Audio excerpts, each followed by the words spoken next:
Ол не сұрақ болмайды. Қыспады да?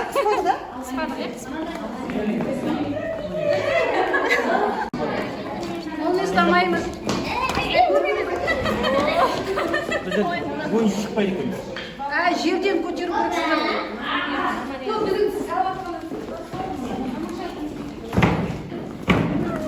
Менің қызымның епкісін көрдіңіздер ғой. Оны мен манада өзімде ойлап тұр едім. Дәуғарина Айша деген қыз бүгін олимпиадаға кетті, сәттілік. Апай мен ертеңнен ана бантик тағайын ғой, я дейді. Қазір бантик тағатындар аз ғой, таңертең суретін жіберді, мына жерінде 2 бантик тұр. Қашын жүріп қалған. Елі бірде отырмын апай деп. Сондай тәртіпті, үлгілі мектебіміздің президенті, сосын жаңағы бұл қыздың да басы дәулеу. Ақылдадан гөрі жаңағы информация көп онда. Өте жаңағы информация көп, сосын жаттауға өте бейім. Поэма, нелердің барлығы енді бұл неше жыл бойында Мұқағалиға дайындап жүр. Жаңа айтып отқанымыз ғой, 2 жыл болды Мұқағали оқулар болған жоқ деп. Ана Мұқағалидің кітабын бітірдім, мына оқуға қашан болады деп кеше маған айтты. Сондай қақшаңдаған қыз. Күшті, рахмет. Сонымен сәттілік. Менде келек қақшаңдаған қыздар болады, бұрын Маржан болды. Өзіңе ұқсаған ғой. Шәкірті апайына ұқсайды. Ол өзін Нұрына Дүйді апайына ұқсап тұр. Сонымен әріптестер, бүгінгі біздің тақырыбымыз қандай болайын деп тұр деп ойлайсыздар? Жеке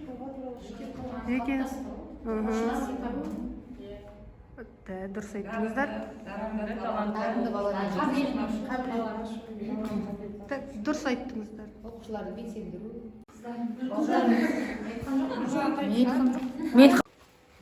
Менен бір. Нұрына. Чересчур некрасивая, әдемі басы жалпа, аяғы Менде. Менікі көлемдеп тұрған қыз.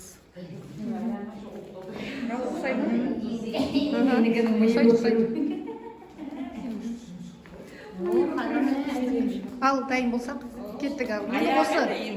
Осы оқушымызға сипаттама береміз. Ол сіздің өзіңіздің оқушыңыз да болуы мүмкін. Сабақ беріп жатқанда бір оқушыңыз болады ғой. Сабақ процесінде көзіңізге ілініп қалған деймін бе? Анар апай? Менің балам бас үлкен. Бас үлкен деген ақылы көп дегенді білдіреді.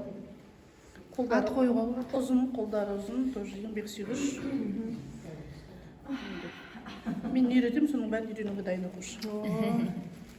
Менікі Нұршат, қазақ тілі әдебиетінде өте дарынды оқушы. Басы үлкен, әрине, ақылы мол, санасы жетік оқушы. Қолы деген бір ғана қол емес, мен 4-ін жасап қойдым, мынау етегі. Қолының ұзындығы мынау біраз жерге жетеді, мақсатына жетеді деген. Аяғы біраз жерді аралайды. Тек қана Қазақстанды ғана бағындырып қоймайды, ол алыс жақын шетелдерді бағындырады деп өзім ойлаймын. Ғылыммен шұғылданады деп ойлаймын. Рахмет. Менің көз алдыма оқушым орыс, Богдан деген оқушым көз алдыма елестеп кетті. Ол бала өзімді қатты жақсы көреді.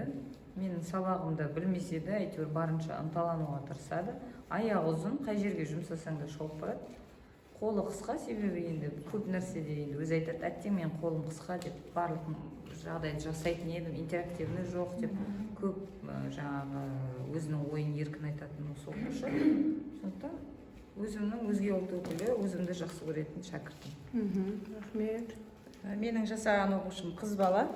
Епкісі, міне басы үлкендеу, енді әркез елгезектеніп, ізденіп, ұмтылып тұрады білуге құштар.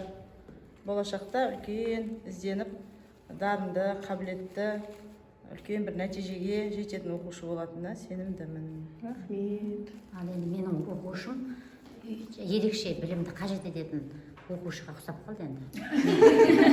Өзім сондай сабақ беремін ғой. Қазір сондай курс өтіп жатырмыз. Және сондай сабақ берем. Жаңағы Дилназ деген қыз өте талапты, білімге құштар, сөйлей де алмайды, отыра да алмайды, жүре де алмайды. Сонда да көзбен жаңағы мақал мәтелді, әдебиеттен мақал мәтелді бастасам, әйтеуір әріптерін айтып, соны айтып шығады. мен енді сол суретке неге жоқпын енді сол ғарып жанның енді өз қалай десем екен енді өмірге деген құлшынысы иә өте ерекше бала. Енді сол сияқты мен ерекше бір бала жасаған сияқтымын. Бірақ енді ұрпағымыз саналы, денсаулығы мықты, сондай саналы азаматтар тәрбиелей берейік. Рахмет. Менің оқушым енді қыз бала. Осы қыз бала бойында өнері тұнық тұр, билейді алады, өнерлі, шығармашыл ізденер, сондай балалар болады ортамызда. Ізденгеніне жетеді. Әр шәкіртіміздің бойынан сіздер айтқан барлық қасиеттер табыла берсін. Менің оқушым Гаухар, өте иманды қыз, бас жағын үлкен қылдым. Жыр жаттағанда, кітап оқығанда өте жақсы көреді. Осы мен 2 рет Қобыланды батыр жырын республикалық облыстық байқауына, және Ер едіге батыр жырын толық жаттап, оқушым биіктен көрініп келе жатыр. Кітап оқығанды жақсы жаны сүйеді. Бүгін апайының, Гүзифа апайдың курсына қатысқанда қуаныпты. Рахмет. Менде сап-сары орыс қыз, Настя деген, өзімнің оқушым, орыс класстарға сабақ беретін болғаннан кейін, енді көз алдыма осы Настя елестеді.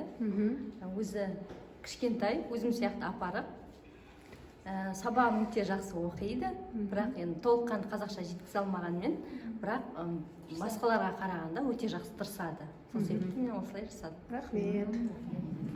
Менде ақ қыз, есімі де ақ, жүрегі де ақ. Өте үлгілі қыз, басында бантигі бар, тәртіпті, сабақты өте жақсы тыңдайды, салмақты, көп сөйлегеннен гөрі көп тыңдағанды жақсы көреді, және өзінің ойын жеткізе алады толық. Рахмет. Рахмет. Қайсы болатын арқасы, қайсы болатын?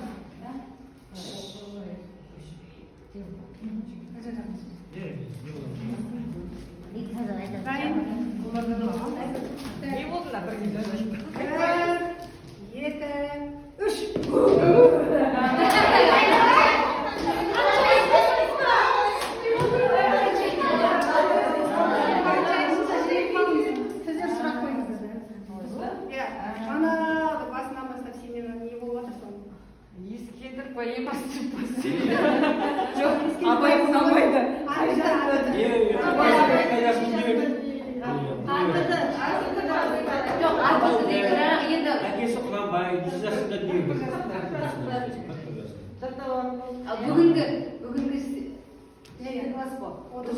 отырыста бүгін бірінші отырысымыз ғой. Алған әсерлеріңіз және қандай жаңалық үйрендіңіздер? Үйрендік бір жаңалық. Әдіс тәсілдерді үйрендік.